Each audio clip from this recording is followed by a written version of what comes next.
Peter Thiel, most of you know him. He obviously supported Donald Trump in 2016, in 2020, in 2024.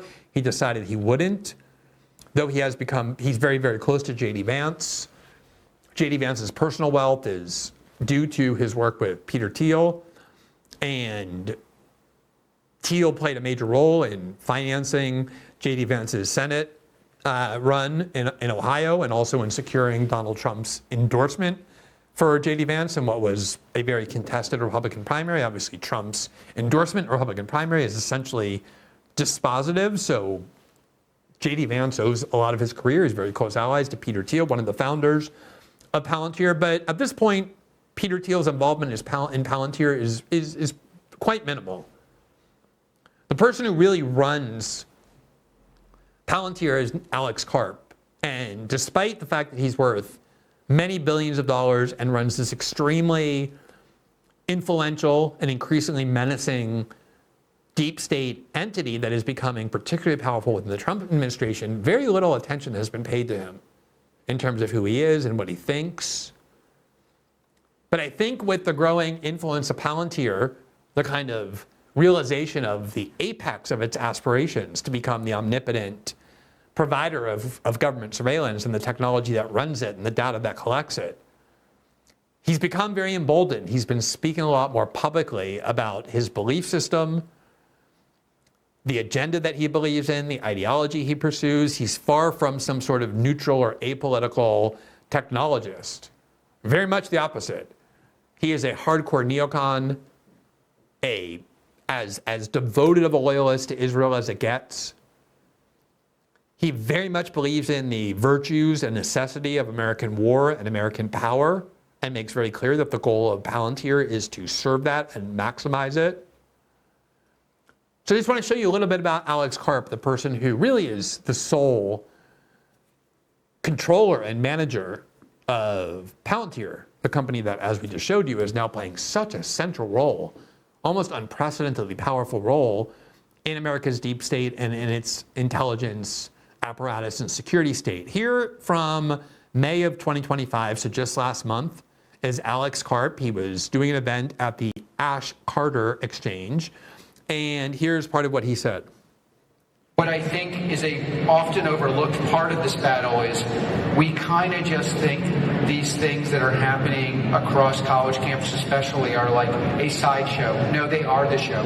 Because if we lose the intellectual debate, you will not be able to deploy any army in the West ever. And of course our adversary. All right, here is Alex Karp speaking on CNBC. I just want to kind of show you what he speaks about, what he prioritizes. Here he is proclaiming anti-Semitism in the United States, particularly the college protest against Israel, to be one of the gravest problems. And here's a decree that he issued about all of that. Most of America is horrified by what happened on October 7th. Almost everyone in America is horrified by the dramatic rise of anti-Semitism, which does not receive the reaction it deserves. And most Americans would like to see leadership on the Middle East, on bringing hostages home, especially American hostages, and clear statements about discrimination, even discrimination against Jews. I feel, though, I think part of the reason why leaders need to stand up is this is a very, very, very small minority of America. They succeed in having an outsized impact simply because the rest of America thinks they're so idiotic that this can't actually be dangerous or true. But it is dangerous, and they do believe these things. And if we do not speak up, they will continue to tell themselves this, and there will be a sense on their side that it's okay to push the boundaries and push the boundaries and push the boundaries. And so, as heinous as what these people are saying is, it exists in part because there are not enough people saying this is really dumb, this is hatred, and it will not be tolerated. It would be, I think, sinister enough if somebody just completely apolitical was at the helm of a privatized surveillance state as expansive and powerful and virtually limitless as Palantir now is. But to have somebody who views protest movements against a foreign government to which he's loyal, Israel, harbor so much contempt and so much hatred for the people who are those protesters? Does it seem like he's somebody who is inclined to use this surveillance power or in this data in very neutral and apolitical ways? Or do you think he's somebody who feels so passionately about things like Israel that that information in his hands would almost certainly be weaponized against those who he thinks are advocating an ideology that he regards as evil or dangerous? I think the question to ask the question is to answer it. Here from the New York Post, more on Alex Karp. The Palantir CEO says that the Colombia protesters should do, quote, exchange program in North Korea. Just to give you a sense of Peter Thiel in November of 2024, and as I said, he doesn't run the company, but he still is influential within Palantir. He spoke with, you'll never guess who, Barry Weiss, and she asked him about, you'll never guess what, Israel. And here's what Peter Thiel said about his view of the U.S. and Israel. I don't know. I don't think the U.S. and Israel are, perfectly in sync, but I do think that if we simply deferred to Israel and on things related to the Middle East, we'd have a far saner policy. We'd have a far more realistic policy. So that's it. So that's their view is, that's Peter Thiel's view is, we just need to defer to Israel. Look, we're not always going to be on the same page, but the best thing to do, defer to Israel. Have Israel tell us what they want and give it to them. Have Israel tell us what they want us to do and do it. Let's just defer to Israel and we'll be much better off. In late 2023, Palantir announced a policy which you would think would have created a lot of anger and opposition among the American right because it was as pure of an example of what is now called DEI, or job set-asides, as you could possibly imagine. And yet people like Ben Shapiro and Barry Weiss both instantly cheered it as soon as it was announced because it's the kind of DEI that they really like. But it also shows you how Palantir thinks as well, which again, is an important thing to understand given the power that they've now amassed. Ben Shapiro ultimately kind of backtracked a little bit when his own followers began saying, what do you mean? How are you cheering for DEI and job set-asides for specific minority groups when you've been claiming to oppose that your whole life? But here is Palantir's announcement. Quote, Palantir is offering an opportunity to students looking to flee anti-Semitism on campus. Quote, we at Palantir have been committed to defending the principle that make democratic rule possible since our founding 2 decades ago. Our software embodies our values and commitments. These include high performance, efficiency, transparency, fairness, and a rejection of narrow thinking, including fear and skepticism of the other and outright bigotry. We believe these values must be backed up by action on the battlefield, intellectual and otherwise, given the egregious levels of anti-Semitism in our society, especially at our most elite educational institutions. Some of these organizations seem structurally incapable of taking any steps to reform themselves. Students on campuses are terrified and have been instructed by administrators to hide their Judaism. We are launching an initiative for students who, because of anti-Semitism, fear for their safety on campus and need to seek refuge outside traditional establishments of higher education. They are welcome to join Palantir, and we are setting aside 180 positions for them immediately. They created 180 jobs available not based on merit, not open to everybody who competes based on merit in the United States. They created 180 jobs available exclusively to Jewish students who claim that they are endangered. Exactly the kind of DEI programs where you say, black people have been historically oppressed and feel endangered in society or aren't treated fairly, therefore we're going to create 80 jobs only for black people. And everyone in the conservative movement or anything adjacent to it goes absolutely crazy, sues over it, says it's illegal, says it's immoral, says it's racist. And here is Palantir doing exactly the same thing, but only for Jewish students. I think indicating the ideology of the people, including Alex Karp, who run this now extremely powerful, centralized corporation that collects and maintains and does whatever it wants with all of your personal data, from the IRS to HHS to Homeland Security and everything in between. Here was Alex Karp quoted in the Hill and Valley, in the Hill and Valley Forum, where he was speaking about Israel and the role that Palantir plays in the Israeli attack on Gaza, which is significant. And he was asked basically, what about the role you're playing and the number of civilians being killed? And here's what he said. This was in April of 2025.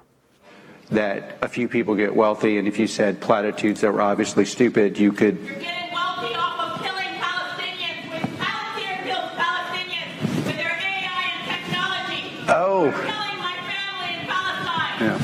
Yeah. And, What you know... kind of person are you? How do you sleep at night? Well, if you... Shame on you. Do you want to hear my answer? Sure, go ahead. Okay. So, I think the primary cause of death to Palestinians... That's not funny. Okay, do you want to hear the answer, or do you want to yell? For no reason. Well, you don't want to hear an answer? I want to hear Obviously. So the primary source of death in Palestine is the fact that Hamas has realized that there are millions and millions of useful idiots that will... using that excuse. This is why you don't get a platform to speak. Because you are killing my people and you're justifying it because of Hamas or anyone else. Can we get security up there? Your AI and your technology from Palantir kills Palestinians. Mostly terrorists, that's true. No.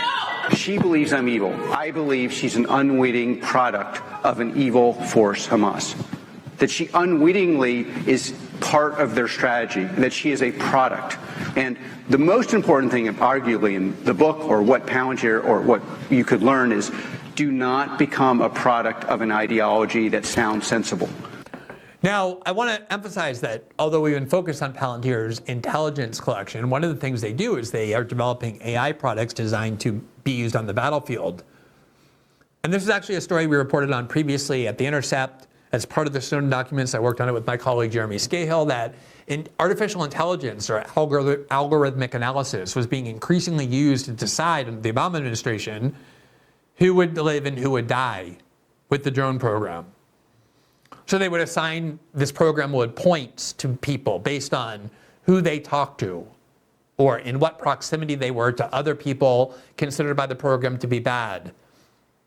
And if you got enough points, you were deemed eligible for the kill list. These were not human intelligence assets giving information. These were purely algorithmic assessments that ultimately have now become more sophisticated with artificial intelligence. It's one of the things Palantir is working on.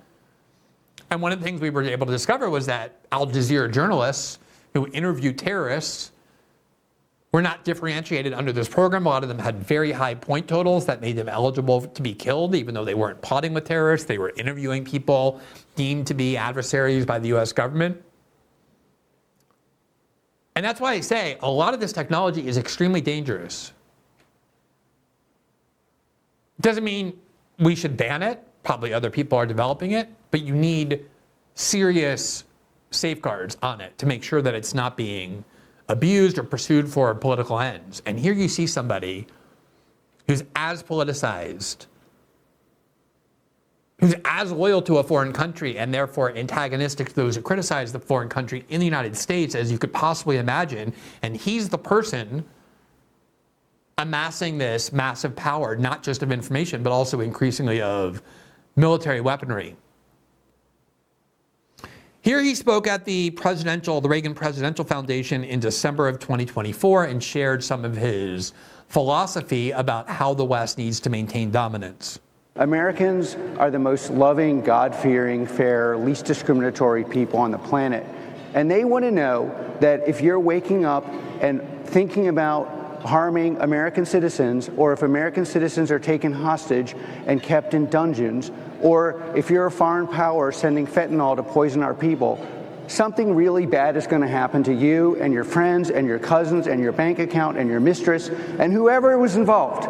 And, you know, when Americans are spending $1 trillion on defense, what I want and what I think my peers want is Why are these people keeping our citizens hostage, torturing our people, attacking our allies, maligning us in what was once called the United Nations, basically a discriminatory institution against anything good?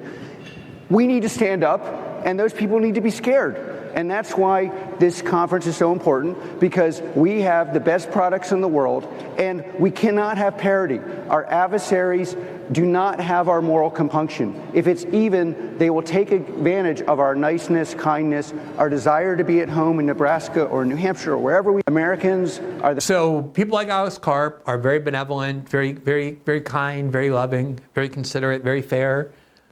But the people who think differently than him, those are monstrous people. They live without ethics. And as a result, we need to make sure that we develop the intel programs and the weaponization programs to keep the people who we regard as adversaries in fear of us.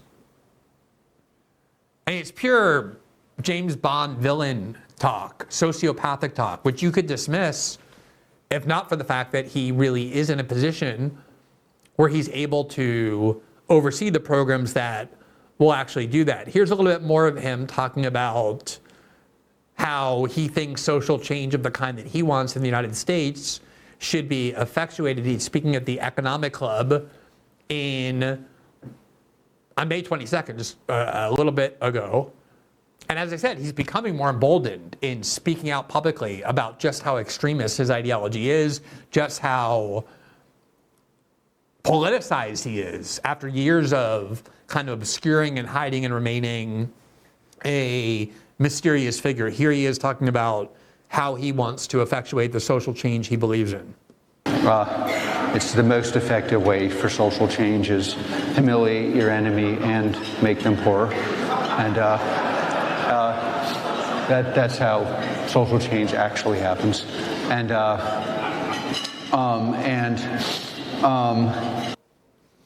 So the way social change happens is that you take the people you disagree with, your enemies, and humiliate them, and you make them poorer. He was talking before about how if you're against him, how if you believe in a cause he doesn't believe in, he thinks that not only you, but your family and your mistress all should be revealed and should be punished. They should have their bank accounts taken away.